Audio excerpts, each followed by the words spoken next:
Hey Fire fans, this is Nick with the Feed the Fire podcast. I just turned off the Chicago Fire match. It's been 2 minutes since the final whistle sounded. I am still laughing hysterically as to what we all just witnessed. This match of the Chicago Fire against the Philadelphia Union. You know, two teams who usually play each other in pretty chippy and exciting games, but for it to come down to two goals by the Chicago Fire in the span of a couple minutes to complete the comeback after going down 3-1. I can't fathom it, especially when the Fire looked to be completely disinterested in this game for large parts of it, especially when the referee in only his second ever MLS match, blew a couple of obvious VAR calls, blew some just regular foul calls. I don't understand how this Fire team does it. Frank Lopez apparently got a red card and was tossed at the end of regular time going into stoppage time or something like that. It was completely off camera. Nobody really seemed to know how it happened. And then he comes back on the field and is celebrating this wild win. I can't believe it. I'm going to try and compose myself here so we can capture some of this energy, discuss this wild result, and then also take a look ahead at the Chicago Fire's next match, another very winnable game against the San Jose Quakes. We're also going to take a look at the MLS All-Star roster, which was released, and look at some of the players there who we think maybe got snubbed, who's deserving of it. But all of this and more in today's episode. And to begin with our usual housekeeping, please remember to go check out our new partner, Sports Spider. If you're tired of searching multiple websites for sports news, SportsSpider.com has you covered. They collect the latest articles, videos, and podcasts, including this one where they're featured partner from around the web, and organize them by your favorite teams. If you want to stay as updated as possible on the Fire, hit the link in the description to check out SportsSpider.com. That's Sports Spider with a Y, and they're a great aggregator finding everything Chicago Fire related and bringing it into one site. And as I mentioned, we are their featured Chicago Fire partner, and we are at the top of that webpage each and every day. So make sure you check them out, and you can always find me and contact me directly. I'm hoping to get some great feedback about this match. You can find me on email, glasshousesoccer@gmail.com, or glasshousesoccer on social media. Let's get right into the Chicago Fire stuff. I did not have a chance to preview this match because of the short week, but I was thinking, it's the Union. It's always really chippy, but this time, Jose Martinez is not playing with the Union, and he's usually one of the guys that really brings a little bit of it. It did get a little chippy at times with some of those Union defenders throwing their weight around a little bit. Chris Brady kind of coming way too far out of his box, has to tackle Harriel to the ground, resulting in a PK goal. So there was a little bit of chippiness. I think the referee was a little in over his head, not understanding that the MLS actually is a pretty physical league and some of the stuff needs to go. But that was one thing I would have looked for going into this game. I would have also looked for the Union to have some excellent wing play. We talked about it in the last match, how teams are picking on Jonathan Dean as a full-time starter for the Fire, and sure enough, a lot of their early attacks were down Jonathan Dean's side. The Fire did not seem interested in this match, considering how they've come out the last several matches, especially away to Seattle. I don't know if they're tired. I don't know if they're just hearing the same stuff over and over, but the first 15 minutes of this game were a complete snooze fest. I found myself scrolling comments on Twitter more so than actually trying to really get into the match. And then you see the Union score. They go up. You see the Fire score, you see the Fire score, and they go up, and then Philadelphia responds. And it's just one of those kind of halves where you're there was a little bit of soccer in this kind of walking around type of match. And then the Union end up with a second goal shortly before halftime. So looking at those goals, it was Marin Haile Selassie in the 30th minute, Chris Donovan in the 38th, and Daniel Gazdag in 45th. +7, so it's 2-1 at the half. Let's talk about these goals here. The Haile Selassie goal was an excellent goal, really good counterattack from the Chicago Fire. They turned the ball over in their defensive third off on the right-hand side. They play the ball immediately. I forget which defender it was that won the tackle. They play the ball immediately to Fabian Herbers, who's in the middle of the pitch. Now, oddly, Fabian Herbers was the central attacking midfielder, kind of the role that Brian Gutierrez had been playing the last several matches without Xherdan Shaqiri on the squad. somehow Gutierrez is back out on the wing and does not have the same influence on the match as we have seen him over his last several. And I was really scratching my head about that. And then also you're going to scratch your head in the second half when you see some of the substitutes where you've got Fabian Herbers dropping back into a wingback position.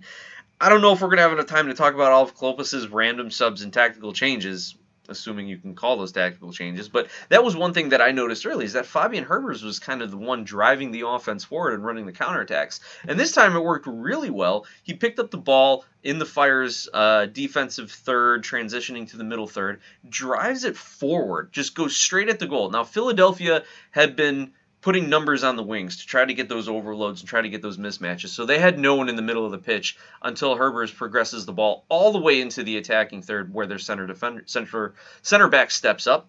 And then he plays the ball out wide to Aragoni, who then crosses it back to the middle. Now, Salase almost kind of bundles it up a little bit, and it kind of reminded me of his first ever goal with the Fire, where he was like trying too hard and kind of kicked over the top of the ball and like actually just stopped it instead of shooting it, and then he finally did shoot it in. And on this one, he seems to get underneath, or the ball seems to get underneath him a little bit, like he overran it by half a step, and thankfully, though, he is able to kind of bundle it across the line, just kind of shovel it up over the keeper and get that opening goal for the Fire. And if they could have held on to that lead for the first half, I think we would not have had such a heart attack of a second half.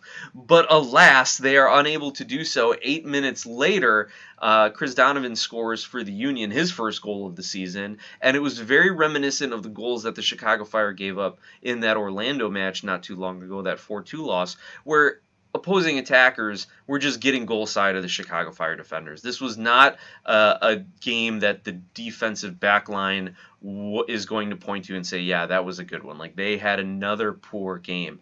We saw Wyatt Olmsberg inserted into the starting lineup as the kind of left center back, if you will, with Chihos in the center and Suke as the right center back, and then you had Jonathan Dean and Alan Aragoni as your wing backs on the left and right side. So I was really excited to see Wyatt Olmsberg. We were wondering who was going to be called up and get that starting spot due to Carlos Duran's injury in the last match. I wanted to see Olmsberg. I predicted it would be Olmsberg. I was great to see him out there, and then his first touch of the game, he ends up picking up a yellow card. Like, he just had a couple of boneheaded moments this game, but otherwise, I think just kind of fell into the same traps as the other defensive players, just being a half step too slow, getting caught ball watching a couple times. So did not stand out in a good way in this match, as well as everyone else on the back line. For what it's worth, speaking of center backs, the Chicago Fire did sign Connex of CF2 to a short-term deal to allow him to come up and be available with the first team for this match in the event that we needed another defender, another center back. So it was great to see him, as well as David Poreba got a short-term contract to come up. He has been an attacking just brilliance down in MLS Next Pro for the Fire, so it's good to see him getting some time up with the first team and potentially getting some playing time with the first team. So that is the first two goals. The third one, it was a penalty kick that Chris Brady gave up, a rare blunder by Chris Brady, and there are times maybe he's a little out of position, there's times maybe he gets his footwork wrong, but nothing too obvious. This one was a big one. Like, he ends up going way out to his left to the edge of the box to field the ball. Jonathan Dean's there trying to shield off the Philly player, so Dean, again, not doing his best defending work on this one. Brady, and his momentum ends up carrying him over the box line, so he has to drop the ball or get called for a handball, and in doing so essentially leaves Philadelphia's Harriel with a direct line to the goal. So he just kind of wraps him up, and people were saying he tackled him. He didn't really tackle him. He just kind of wrapped him up, and both of their momentum kind of brought them forward, and they fell down. It wasn't called on the field as a foul, but VAR put in a check, and the referee comes in and awards the penalty kick. And of course, Brady has a difficult time making the save. Daniel Gazdag, who's excellent from the spot, scores his 51st goal all-time in MLS and becomes Philadelphia Union's all-time leading goal scorer. And that's how we go into the half. So all that great, for all the snoozing and slumbering of the first 15 to 20 minutes, for the Fire and the Union to kind of perk up and then trade goals, it really was kind of anticlimactic as you had this long VAR review, a Gazdag PK, and then you're going into the halftime locker room. I think everyone was still trying to get their heads around exactly what was happening when the halftime whistle sounded. And now coming out in the second half, we saw Chris Mueller be brought in as a sub. Let me see the substitution charts here. Yeah, we do see Chris Mueller come in for Jonathan Dean, so obviously the coaching staff also saw that Philadelphia was really trying to attack Jonathan Dean, and he was not having himself a good match. Mueller comes in, makes an immediate impact, scores a goal. It's called for offside. I disagree. First of all, the offside was called because Myron Haile Selassie was in an offside position during the build-up, and the Kuipers played the ball to him, who crossed it over to Mueller on the far side, who scored the goal. I honestly think Selassie was onside, first of all. Just the angle of the video, right? You're from the center looking forward, so he's exaggerated forward based on the camera angle. So I think he's actually onside. And I was kind of looking at some of the rough lines in the field, assuming that those were straight from whatever the seating was for the Rolling Stones concert last week or over the weekend. So, by the way, that was another story that was going on, that the pitch just looked awful. The ball was taking some funny hops even early on in the match. The Rolling Stones concert ruined it. Again, it's just not a good... Soldier Field's not a good home for the Chicago Fire. I'll say it. But anyway, I think he was onside. And even if he wasn't onside, Hugo Kuipers did not pass him the ball. It was the Philadelphia defender who tackled the ball away from Kuipers and went to... Selassie for that one. So because it was an intentional play by a defender, it doesn't matter if Selassie is offside. So VAR and the head ref thought otherwise. I can't even believe that it was a check. Like for VAR to say, oh, he might have been in an offside position, like I didn't see anything clear and obvious that he was offside or that the ball was intentionally played by Kuipers as opposed to the Philly defender. So I just think it was a bad officiating all around on that play. Anyway, the offside call is made, and then shortly thereafter, Jack McGlynn ends up with a goal. It's 3-1 now in the 49th minute. And we as Fire fans, everything I was seeing on Twitter, everything I'm feeling at home, everything my 8-year-old son, who normally has boundless energy and how he watches TV is just trampolining on our couch. He's just jumping and bouncing. Even he is like, I don't like watching 2-goal losses. Can we change the channel? I'm like, no. It looks hopeless. It might be, but we're going to watch the game because that's what we do. And then we see the substitution that seems to unlock things for the Fire, which kind of bugs me that I'm even saying that, or blows my mind that I'm saying that it was the Gaston Jimenez in for Alan Aragoni sub in the 65th minute. You see Jimenez come in, and what's odd is that the announcers, and hey, maybe they're just trying to hype up Jimenez to help drive that transfer value up, and we'll talk about that rumor a little later. Maybe they're just trying to drive his value up because they were just so high on Gaston Jimenez, and a lot of their comments about how well some of these Fire players are and how great Klopas is for this team and all this. I'm like, have you guys even watched more than 15 minutes of this team before calling this game? Like, this is ridiculous that you're saying that Gaston Jimenez is this great DP player for the Fire. But in this game, he kind of looked the part. Like, he was looking to get involved in the attack going forward. He was both in dribbling and passing and making himself available to receive passes. He ends up with a goal himself in the 89th minute, getting the equalizer. Also kind of involved in the build-up to Kuipers' goal to bring the Fire back into it in the 82nd minute. So this was...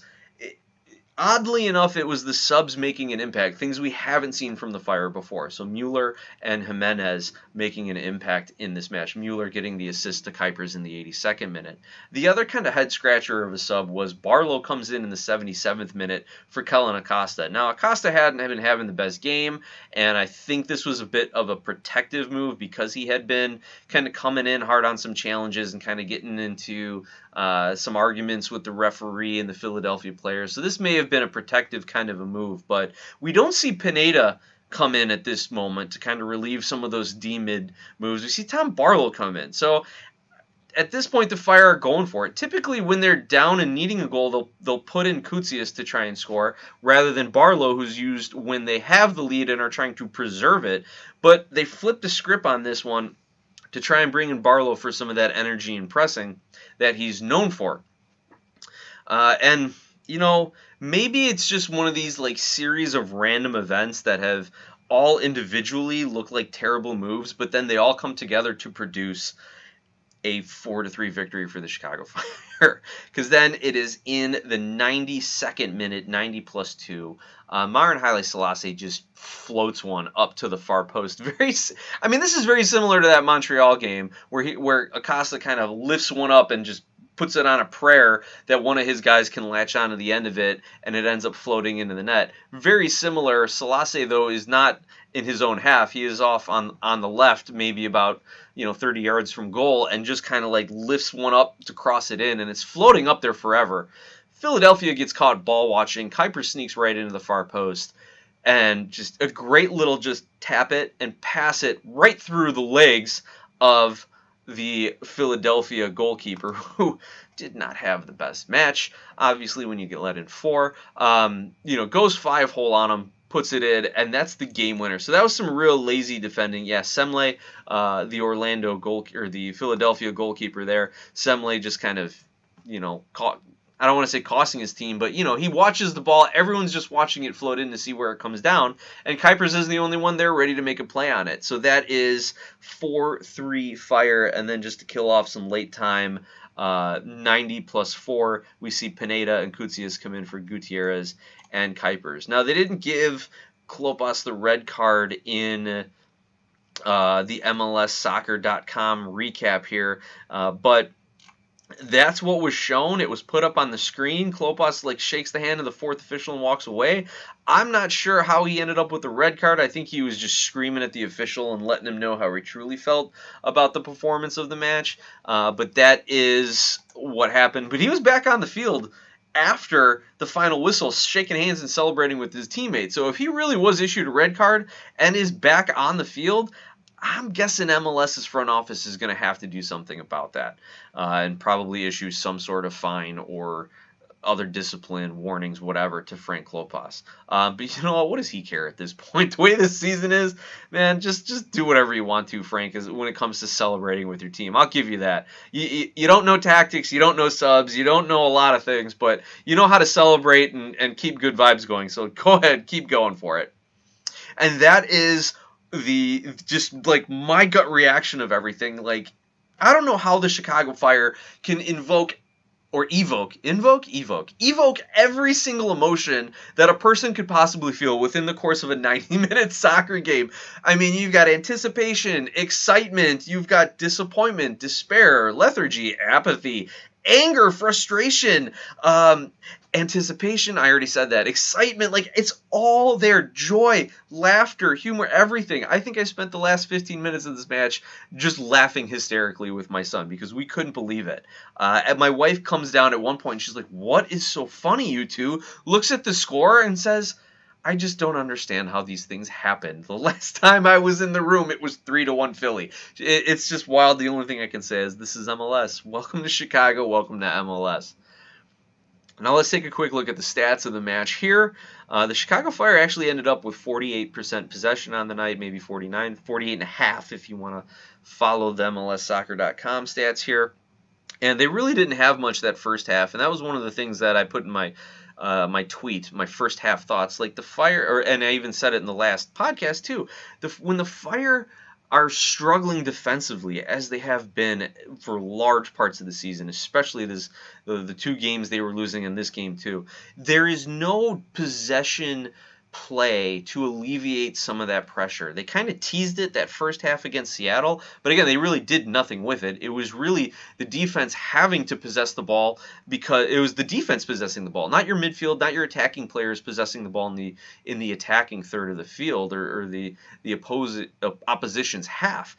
That Seattle game was mostly the defense possessing and knocking the ball around the back and trying to avoid Seattle's pressing. But the Fire don't have the style, the tactics, maybe even the players to possess the ball, to alleviate some of the pressure for the defense when they're having a bad half game stretch of games season, whatever you want to call it. So for the Fire to have 48% possession is actually a little shocking for me.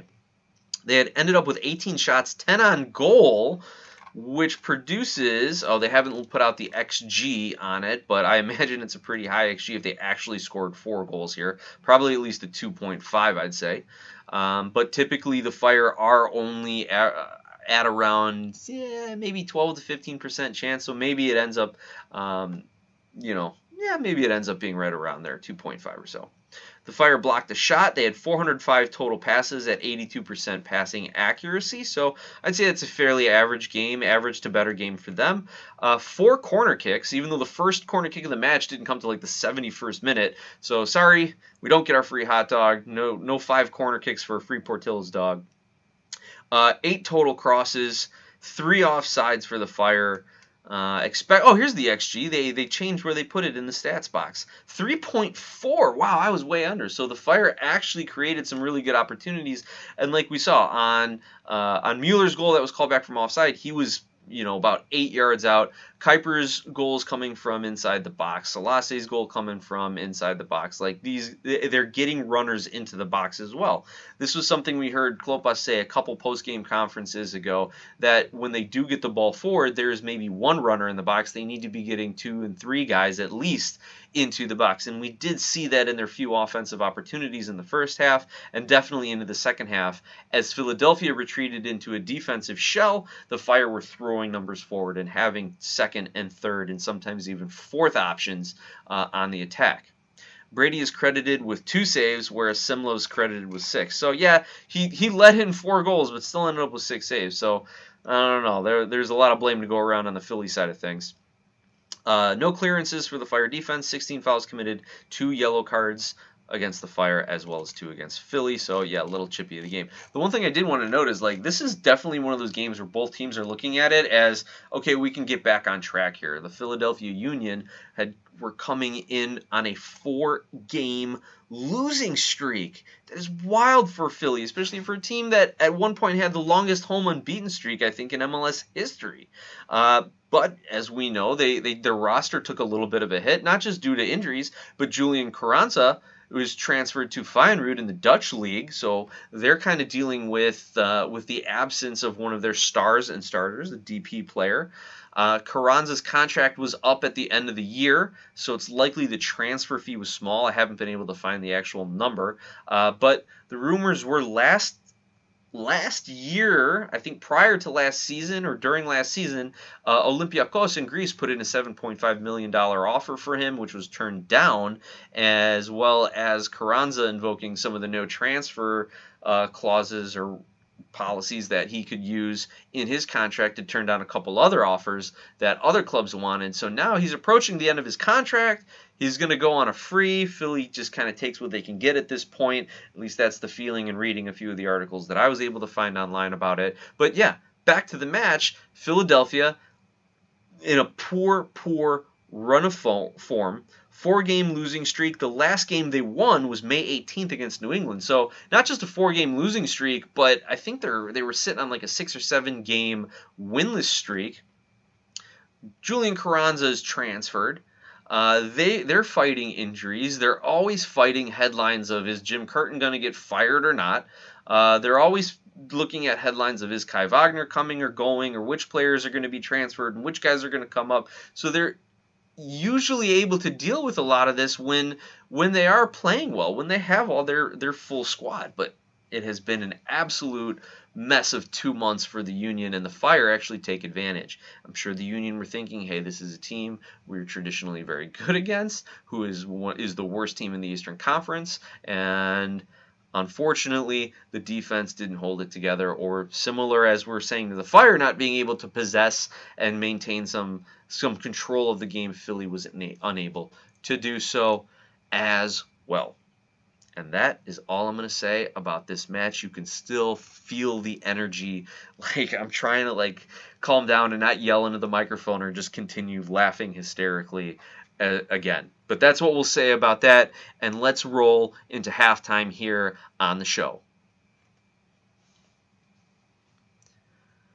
And with halftime, we always remember to thank our sponsor, our water break here on the show, Skira Icelandic Spring Water. Icelandic for clear, Skira water comes from a spring in a government-protected nature preserve in Iceland with naturally low mineral content. This isn't your average water. Clearly, pun intended, it's one of the best. And you can get your bottles of Skira Icelandic Spring Water at your local 7-Eleven. And I'll tell the story. I haven't told it in a while. A couple years ago, my wife and I took an anniversary trip to Iceland, and when we went into the hotel, they had a little sign by the bathroom sink that said, we don't provide bottled water in our hotels. One, to save the plastic and protect the environment, and two, because our tap water is so good, you can drink it right from the tap. And absolutely, because the water is filtered through all that volcanic rock in Iceland, like it is so pure. And so if we were drinking tap water and enjoying that, imagine what Skira's bottled water, how good that is. So go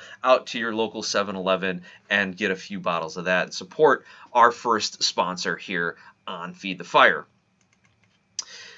Now let's take a look at the next match. The Chicago Fire have a great opportunity to get back on another point streak, to get back on another win streak as they travel out to San Jose, who is the worst team in MLS right now. If it weren't for San Jose, the Chicago Fire might be the favorites for the wooden spoon. They're definitely still in contention for it, but as a result of San Jose's season, they at least are not the favorite. And San Jose, their game today, July 3rd, has also gone final against St. Louis. They fall 2-0 to their Western Conference rival.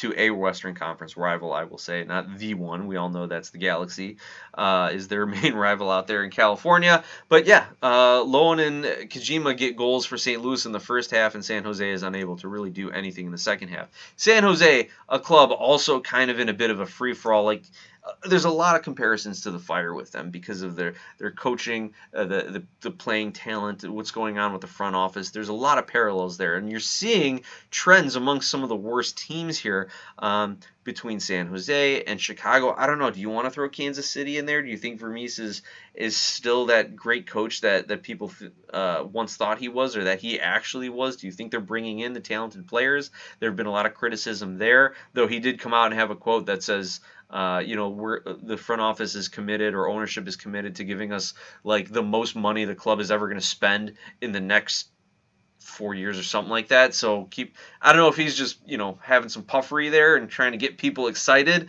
but we'll believe it when we see it, I suppose. So you've got a lot of parallels between the San Jose organization and the Chicago Fire organization, and it also reflects in the record.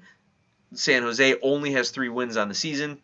They now have allowed 56 goals on the season, most in MLS by a long shot, and they have a minus 27 goal differential, again, the most in MLS by a long shot here. The odd thing is, though, like their shooting numbers and their XG numbers are about mid-table for MLS when you compare them to the rest of the league. And obviously there's tons of variables, and it's not perfect to say, San Jose's stats are equally weighted to, say, Chicago stats due to the difference in conference and due to just kind of the difference in opponents in play. But for what it's worth, their shooting numbers, their XG numbers are about they're in the middle third of MLS. So let's hope that this isn't the game where they progress to the mean and kind of score 2 or 3 goals on this one. The Fire are absolutely going to need to score 2 goals, maybe 3 to come back with a win. I just don't see the Fire keeping a clean sheet. Also, the Quakes, I don't see them keeping a clean sheet. In fact, they haven't kept a clean sheet all season. They're conceding an average of right around 2.5. Now that this game to St. Louis went final, they were conceding 2.7 goals per match. So I'm going to guess maybe that's down to like 2.5, maybe 2.6 now after losing 2-0 to St. Louis tonight. So they give up goals, and it's up to the Fire to take advantage of it. And the Fire had opportunities in the Seattle game and didn't. They had opportunities in this Philadelphia game and eventually did. But it would be nice to go up a couple 3 goals by halftime or by the 55th, 60th minute and really force your opponent into an uncomfortable position. And then you can kind of sit back and let the game play out the way you want it to.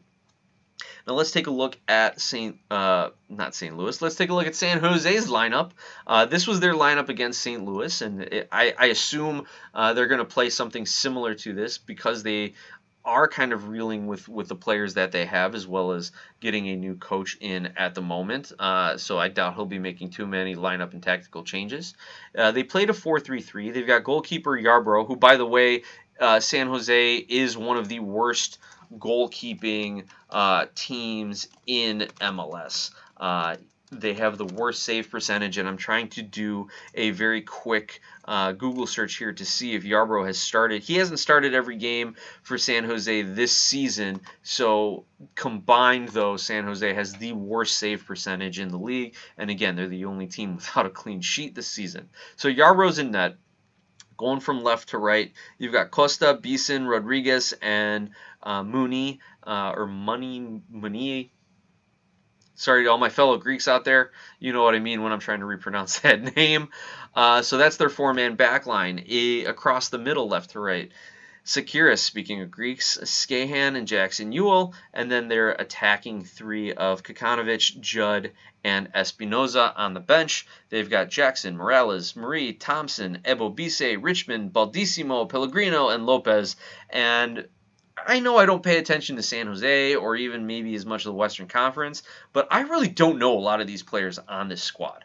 And maybe that's San Jose's problem. Maybe that they are just relying so much on kind of the guys they're bringing up, guys that are trying to be diamonds in the rough. They don't have a good scouting department, guys who aren't really playing up to MLS level and not getting much attention or not getting much care here. I mean, I would have when they got Ebobisse from Portland, everyone was saying how great of a move it was and how he's going to be the striker. They can finally put him in his natural position because Portland was playing him out of position, and Ebobisse is coming off the bench in most matches. So I don't understand what San Jose is trying to do here, but the fact of the matter remains San Jose is bad. They're the worst team in MLS. They fired their coach. There's nothing going right for them other than the fact that they're playing another struggling team in the Chicago Fire.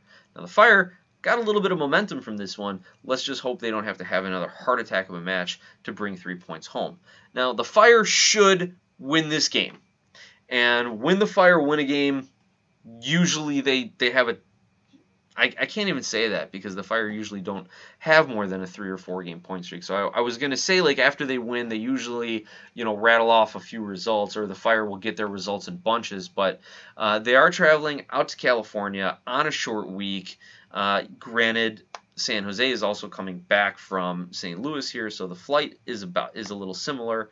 The Fire should win this one. The Fire are much better offensively than San Jose is defensively, and I think the Fire, as bad as their defense have been, should be able to hold guys like Espinoza, Judd, Kokanovic, Ebobisse, maybe Baldissimo if he gets in and pushes forward to 2-1 or 2 goals and then outscore them with 2 or 3. So let me say the Fire win this match 3-2, and that'll be my prediction on it. Maybe we get a little home field bump from San Jose. Maybe Olmsberg has kind of settled into a little bit of that center back role, and the Fire are kind of getting used to playing with their wing backs. Maybe they make an adjustment so that Jonathan Dean isn't being targeted by an opposition for the 4th or 5th game in a row. Maybe the front office will recognize that and try and figure something out. But hey, maybe we don't want the front office, the coaching staff. But hey, maybe we don't want the Chicago Fire coaching staff trying to do things here. We've seen that they're really not too good at their jobs. So, 3-2 prediction. That's my thought there. Couple of quick headlines that we need to address. First of all, the Gaston Jimenez transfer rumor. There are rumors that Argentine club Vélez are interested in Jimenez services, rumored to have a transfer fee offer of about $1.6 million. This is coming from some South American Twitter accounts. Let's hope the Fire get the deal done. Let's get some money for Jimenez. They have had at least 3 solid opportunities to transfer Jimenez over the time of his tenure here with the Chicago Fire, and yet the organization keeps bringing him back and paying him more and more money, giving him DP tags. Hopefully this is the time they actually can get it done. Now, I don't know what would have been different if they would have transferred him for, $4, $5, $6 million a couple years ago, and then reinvested that, and then another defensive midfield DP. That would have been another terrible signing by this front office. Who knows? But at this time, let's get it done. Like, the whole point is we need to move him off the DP tag. Might as well move him off of the continent and get some money back for him. And it seems like he would love to go play in Argentina. He's from Paraguay. It seems like he would love to go down there and play while he's still got a couple of years left of legs that can handle that level of competition down there. So that would be great for him, and I think great for the club as well. Nashville. We knew they fired Gary Smith, one of 6 coaches who have been fired this season so far in MLS. Nashville has made a hiring decision. Now, their new coach will not start until League's Cup. That will be his first game, I assume, because he still has some duties with his current team. And we're going to read some conspiracy theories, read into the tea leaves here, but Nashville's new coach, B.J. Callahan, the assistant to Greg Berhalter on the U.S. men's national team. I'm thrilled. I think this is an amazing hire, and I'm kind of pissed the Chicago Fire didn't think to do this. B.J. Callahan is an excellent coach. He has been the assistant under Greg Berhalter, I think, going back to 2019, and he knows the American soccer landscape. He knows national team play. He knows club play. He is just a very, very smart man when it comes to soccer. He's also a very, very smart man when it comes to club or team culture and environment. I think that is going to be a big asset for him as he tries to get a lot of these different players on this national squad playing together instead of just having a very disjointed defense to transition to attack, as we have seen. A lot of Nashville's success had just been get the ball up to Hani and run the counter. So maybe he can create some sort of unity within this team and some sort of team identity. The reason I say that is, one, his work with the U.S. men's national team. You've seen how cohesive a team that is, even though they're not getting results on the pitch. But also, I was able to attend a webinar that he was the featured guest on, where he talked about, and it was geared more towards the kind of the corporate culture, like what lessons can corporate management and executives take from B.J. Callahan as he builds kind of a corporate culture within his soccer team and some of the language they use, some of the techniques they use. It was really insightful, really great, and I think it'll translate well for him to the club level. So excellent, excellent hire by Nashville to grab B.J. Callahan. Now, you want to go conspiracy theory, the reason that B.J. Callahan is going to Nashville is because the entire coaching staff for the USMNT is going to get blown up and all fired and be gone after their terrible performance in Copa America and their underwhelming progress over the last 6 years under Greg Berhalter. So that's the conspiracy theory that I'm putting out there into the universe. But that is what I'm saying there. And you know what? I know we said we'd talk about MLS All-Star roster, but we are already approaching 40 minutes. Let's just save this for maybe a special weekend episode or something coming up. Maybe I'll record it during the 4th of July holiday while we've got the day off from work. Happy 4th of July to everyone out there. Happy Independence Day. I hope you all enjoy it. Remember why we're celebrating the freedoms that we have. Cherish them, keep them, preserve them, as well as have a safe holiday, whether you're celebrating with or without fireworks. By the way, let me plug Johnny Rockets Fireworks. If you are in the area, if you're in Northwest Indiana, if you're driving in from Illinois to go get your fireworks, stop in Johnny Rockets Fireworks right off the highway in Indianapolis Boulevard, Route 41 there in Indiana. Ask for John, ask for Anna. Tell them Nick sent them to come and talk to them, and they'll point you in the right direction. Like, it is a great shop. I go there every single year, and I never walk out of there without less than $250, $350 worth of stuff. It's just so much fun to be in that store. Talk to them. They know their stuff. It's fun. Anyway, enough plugs for them. I want to thank you all for listening and tuning in. Like, follow, subscribe, share the show. Let's continue to grow, especially as we are on the new national network of podcasts with the Believe Sports and Entertainment Network. And as always, let's go Fire.